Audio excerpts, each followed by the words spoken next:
जिला निबंधन कार्यालय का रजिस्ट्रार कौन? चतुर्वर्गीय कर्मचारी करते हैं इकरारनामा और स्थल निरीक्षण। एक रजिस्ट्री में लगभग 2200 रुपए लगती है कथित माध्यमों के द्वारा। न्यूज 9 टाइम्स बेतिया से आशुतोष कुमार बर्णवाल की ब्यूरो रिपोर्ट। पश्चिमी चंपारण के बेतिया जिला का जिला निबंधन कार्यालय अपने आप में भ्रष्टाचार का जनक है।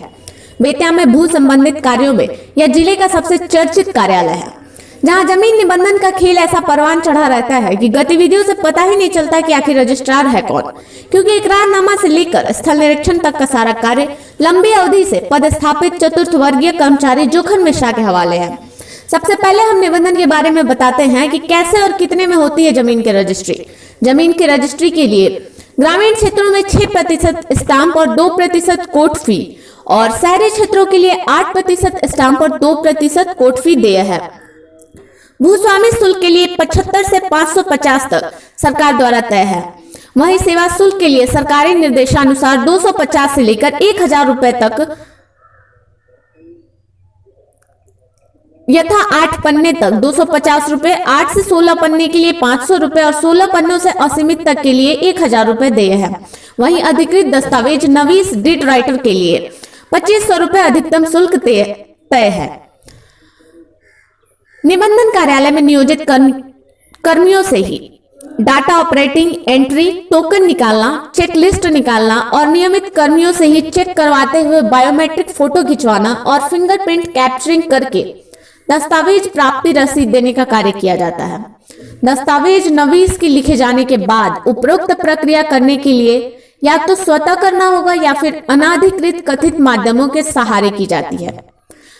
कार्यालय सूत्रों के मुताबिक जिसमें माध्यमों के द्वारा लगने वाला अनाधिकृत सेवा शुल्क फोटो खींचने के 400 रुपए, फिंगरप्रिंट के 400 रुपए, टोकन जारी करने के 400 रुपए, प्राप्ति रसीद के लिए 400 रुपए, जोखन इकरार का 200 रुपए और चेकलिस्ट का 400 रुपए एक जमीन के रजिस्ट्री के लिए माध्यमों के द्वारा देय है।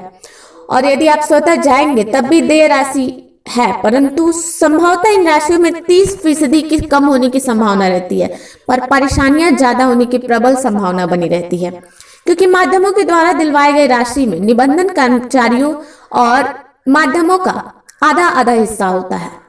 यह सारा खेल कार्यालय सूत्रों के मुताबिक रजिस्ट्रार की जानकारी में ही फलता फूलता है। ऐसा इसलिए कि जो निबंधन का इकरारनामा लेना होता है वो तृतीय श्रेणी के कर्मचारियों या रजिस्ट्रार को स्वयं लेना होता है, परंतु इकरारनामा निबंधन कार्यालय में एक चर्चित चतुर्थ वर्गीय कर्मचारी जोखन मिश्रा द्वारा ली जाती है। यही नहीं, स्थल निरीक्षण का कार्य भी कार्यालय सूत्रों के मुताबिक जोखन मिश्रा ही करते हैं और लंबे समय आय व्यय के साथ पास और निरस्त करवाते हैं। यानी यदि आप चर्चित कर्मचारी के धन से प्रभावित करते हैं तो आपका सारा कार्य बिना रोक टोक के हो जाएगा। आपको बताते हैं कि आखिर कौन है यह जोखन मिश्रा। जोखन मिश्रा पूर्व में कठपुतलियों के खिलौने, पुआल और कपड़े से निर्मित खिलौने के कार्य से अपने जीवन की शुरुआत करते हुए नगर के एक छोटे होटल में बतौर साझेदारी कार्य शुरू किए। फिर 80-90 के दशक में तत्कालीन जिलाधिकारी एसएन दुबे के बावर्ची के रूप में बहाल हुए। वहां से मिली भगत के द्वारा अपनी नियुक्ति निबंधन कार्यालय के रात्रि प्रहरी के रूप में करवा लिया। वहीं से रात्रि प्रहरी अब निबंधन कार्यालय से सब कुछ करता धरता बन गए। आज जोखन मिश्रा जिले के वैसे कथित चर्चित रात्रि प्रहरी हैं, जिन्होंने अपने स्तर पर रात्रि प्रहरी निजी तौर पर बहाल कर रखा है और स्वयं दिन के कार्यों के लिए अपने को स्वतंत्र रखा है। सूत्रों के मुताबिक इन लंबी अवधि के कार्यकाल में स्वयं और अपने परिवार वालों को अरबपति बना रखा है। बेतिया के कई रिहायशी इलाकों में परिवार के नाम से बड़े बड़े मकान बने हुए हैं। कार्यालय में इतनी मिली भगत बनाकर रखी है कि जो भी रजिस्ट्रार आया वो भूल गए कि रजिस्ट्रार उन्हें रहना है या चतुर्थ वर्गीय कर्मचारी जोखन मिश्रा को, क्योंकि करारनामा से लेकर स्थलीय निरीक्षण सब तो इनके द्वारा ही संभाला जाता है। जिस जगह श्रीमान बैठकर करार लेते हैं वहीं सटे रजिस्ट्रार साहब का इलाज भी नहीं है, परंतु कोई भी गिला शिकवा नहीं है किसी को कि करार रजिस्ट्रार ले या जोखन मिश्रा।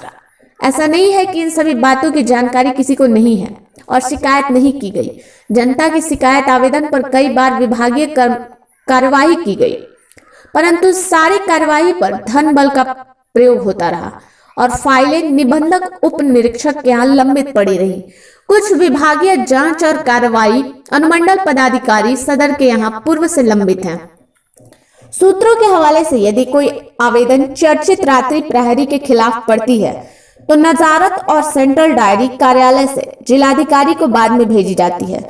जोखन मिश्रा को पहले सूचित कर दिया जाता है और फिर आवेदन को राशि के बल पर रोकने की कार्रवाई की जाती है, जिसके कारण इन 4 दशकों में चर्चित रात्रि प्रहरी बिना कार्रवाई के बेधड़क रजिस्ट्रार के समकक्ष के कार्यों को करने में अपनी कुशलता का परिचय प्रस्तुत करते हैं।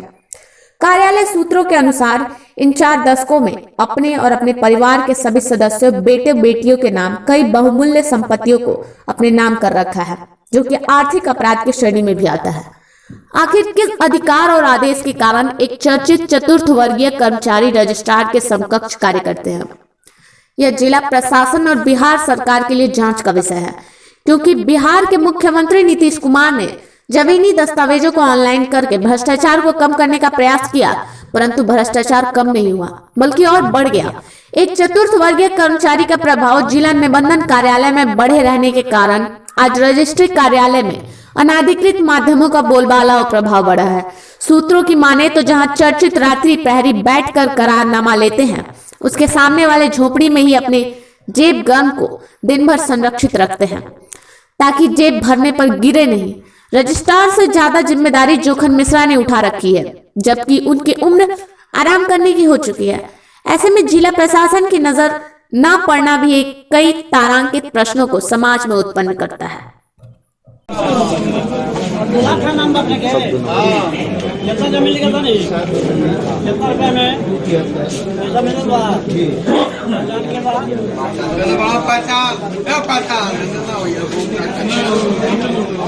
क्या नाम था?